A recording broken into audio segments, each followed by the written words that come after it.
Well, Doc Full had part two, so. What's that? Doc Full had to do part two, so Oh. there you go. I started playing here in 19, right around the end of 60 to 71.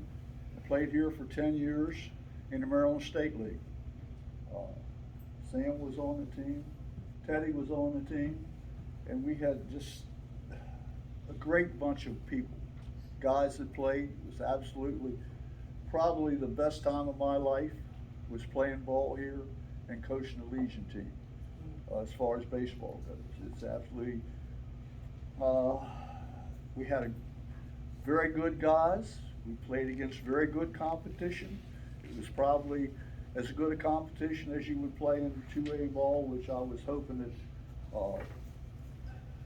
Steve could have been here to tell us in comparison, because he had played minor league baseball and he played for us and he got signed by the Orioles and played. And I could kick him in the rear today because he didn't stay down there and keep playing.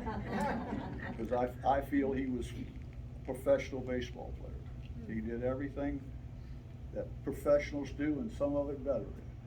I've never seen anybody could throw a baseball like he could throw it. I mean, when the pitcher, when he was catching and he could throw it to second base, the pitcher better be out of the way because he was going to have a bellyache because he was going to hit him in the stomach. But that's how high it got. I mean, he was an outstanding player. And I played with several guys that played here that had played minor league ball. That, you know, this was to me an outstanding team for a team that played in a local community like this community.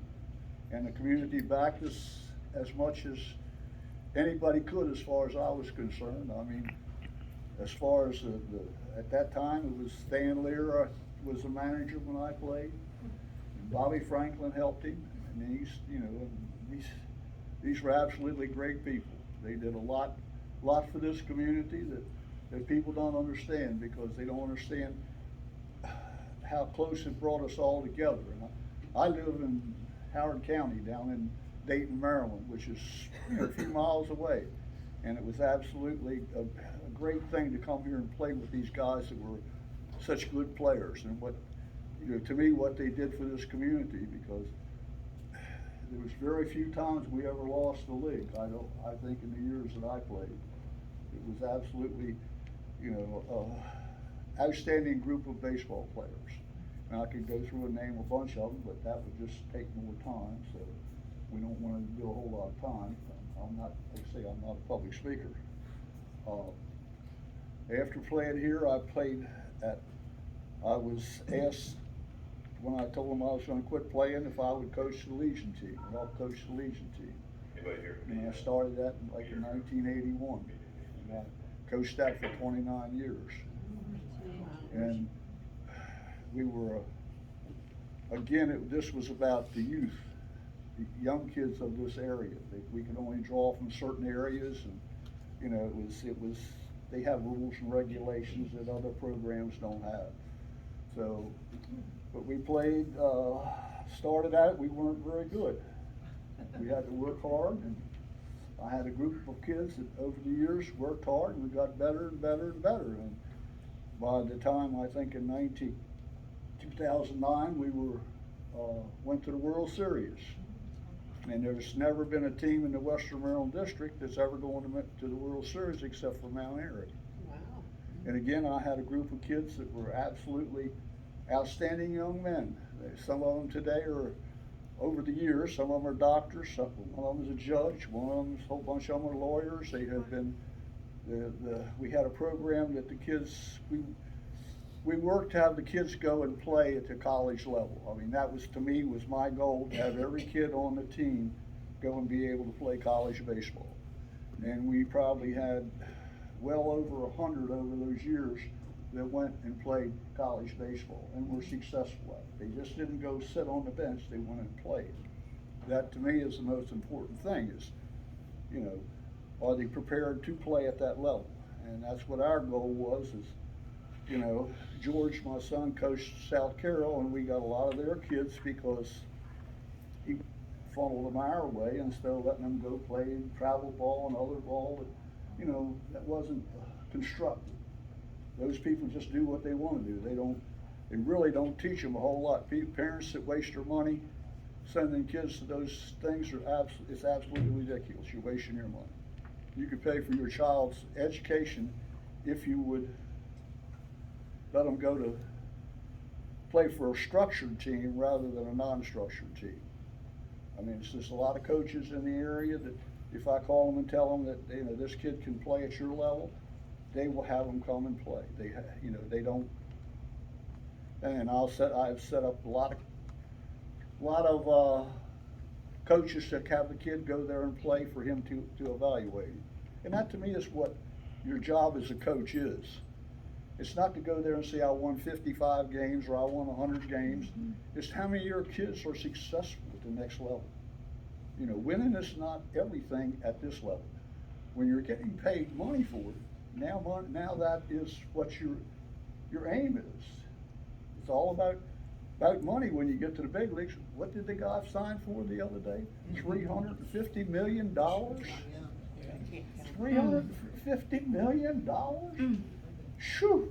That just blows my mind, man. This is, to me, baseball is a game of fun. It's not about money like today it is, but back in my day or the days that I was young, it wasn't. It was all about whether you could play or not. I mean, this Mickey Mantle, what did he get, $100,000? It was the best he ever got. Best baseball player I've ever seen.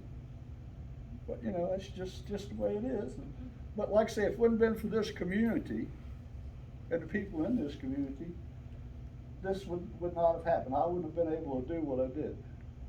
When I got with the Legion team, Jenny's husband, Mason was my contact with the Legion. I never had anything to do with the Legion people. He was the man that was in charge. He was the man that did everything. We would sit down and talk about things, and he would get them done or he couldn't get them done, depending upon how well he could manipulate things in the Legion. You know, sometimes that's pretty hard. So, you know, it was just unbelievable how much he did for the program. I mean, as far as coaching, I loved doing it. It didn't bother me any. But, you know, he was the one that got all the stuff done, all the dirty work. When we wanted something, I'd go to him and he would take care of it. And he was the man that was in charge of taking care of those things for me. Now, I don't know what goes on now. That's none of my business. But, you know, I've been so fortunate, I think, to have played baseball here. Because of the friendships that I made with the people I played with. Today we still get together. We had a group that got together since the Super Bowl III. We've gotten together every year until one of the guys passed away. But you know, that's how the good friendships that we got during playing for this program. If I hadn't played here, I would have never met those people.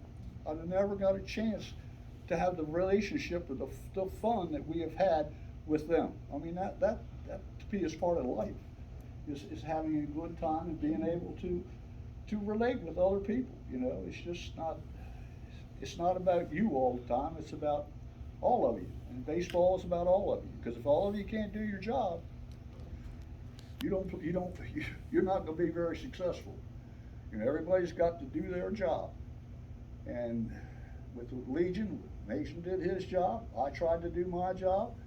Sometimes I was a little harsh with the kids, which they would admit to it. They told me that. Well, you know, Mr. Richardson, you can't do that. I said, you wait till you get to college, you think I'm bad. You don't know anything. I'm trying to prepare you for that. I mean, it's just like, we always, from Mount Airy here, after a few years, we always took a bus to the games. And that, to me, was what they do in college. You have to learn to have them live together when they're not on the ball field. And that was very important to me as far as what I felt was good for the team. You know, to help them understand what they had to do at the next level. I mean, when you get a lot of kids, they have a hard time blending together, but you put them together more and more all the time, they come to like one another. It's just the way it is with all of us. let's see, what else is it? Anything else you wanna know? I mean, it's just been so many good things that have come from the youth program in Mount Airy, and the baseball program. The baseball program and the youth program, they no longer have the Maryland State League, I don't think that's still going. So did you indicate originally it was for adults that you played with? Yes, Okay, what was it, Maryland State League. I know nothing. Okay, it's So- just, there used to be several leagues that were played in this area, and the Maryland State League was probably the better of all the leagues, and Mount Airy played in the Maryland State League. So it was 18 and over No, or this was- 21 and over? This was, 21, well, it could be, you'd be 15 and over if you could play well enough. Oh, okay. And And it the was best all players males, played. all men? All men. Yeah, okay. No women. I'm just asking. I know nothing, so. Who else had teams in the league? Who else? Newmarket, Frederick had 2 teams. Craigerstown, back in the day, Thurmont, Hinesville was before my time. I know. You know, he played there, but Hinesville was one of the elite teams early on. I mean, they had professional players playing for them. You know, the Maryland State League was probably the best league in the state of Maryland. Now, were they all from American Legions or just towns or just groups of people? American Legion, I don't know exactly when it started. Andy Mason, I don't know if you all remember. Yes, I know Andy. Andy was the first manager of the American Legion team. Okay. He managed it for I don't know how many years, and then Stan Klum did it for a couple of years, and I helped Stan, and then Stan quit, and they asked me to do it. And I took it over in 1982. I think first year I was a manager, and managed till 2010 Well, where did you practice? at the Legion. Okay, that's the Legion connection. Right, that was a Legion connection. You know, and that's where the Maryland State League played. I mean, when I played in the Maryland State League, we had played teams there that they had ropes around the field because there were so many people there that you couldn't get up close to anything to see. And, you know, they would come out to the field and Stan put up ropes around the field to keep them off the field. Do you know when it started, with playing at the Legion? Cause the fields were there, weren't they, before the 60s? As far as I know, what I've always heard, the Legion field was done by the Corps of Engineers or something. They came in and put drains in it because it was swamp. Mm-hmm. And they put drains to run down in the creek there. That happened, I think, somewhere between like 1930 and 1935. I'm not, you That's probably right. know. You're right. Huh? That's right. I think you're right. Yeah, that sounds right. Right. Yeah. It's been there, been there for a long time. 'Cause Well, the reason I asked that is because my dad said something about helping with the ball field there at the Legion. And, when you were talking, with playing ball, I would have been alive, and I know my dad didn't play ball there then. Right. I mean, the only ones I know that are here tonight are Teddy and Sam that played when I played. No. So You And didn't. I played for 10 years. What was the age bracket for the Legion? For the Legion team, anything up to 18. Okay. Now it's changed, the Legion has changed to 19. They've done that because of colleges, kids going to college, blah, blah, blah. And they have reasons for that. Right. But, it was a great experience, and I think, any way you could help them continue, that would be great, because it's an outstanding program. I know have no Maryland State League anymore now here. There's none of that now, because since times have changed, baseball was the thing everybody went and did on the weekend. On the weekend, if you had, you went to the ball game. I mean, I lived in Dayton, and the Dayton baseball field was right up the road from where I lived, and I started out being bat boy there when I was 6 years old. And, that's where everybody came to back in those days. I mean, that was in the 40s. And, today we have too many things to do, too many places to go, too much money to spend. You know, it's just like when we would play a game we played on, I can remember one time distinctly happening. We were playing Newmarket, and we had a little run in there at the end of the game, like happens sometimes. And after we got that all straightened out, everybody went into the Legion and drank beer for a couple of minutes. I'm glad you That got happened it a lot, straightened didn't out. I won't go there. Huh? You won't go there. Denny, one thing that comes to my mind when I talk about the Legion and drinking beer.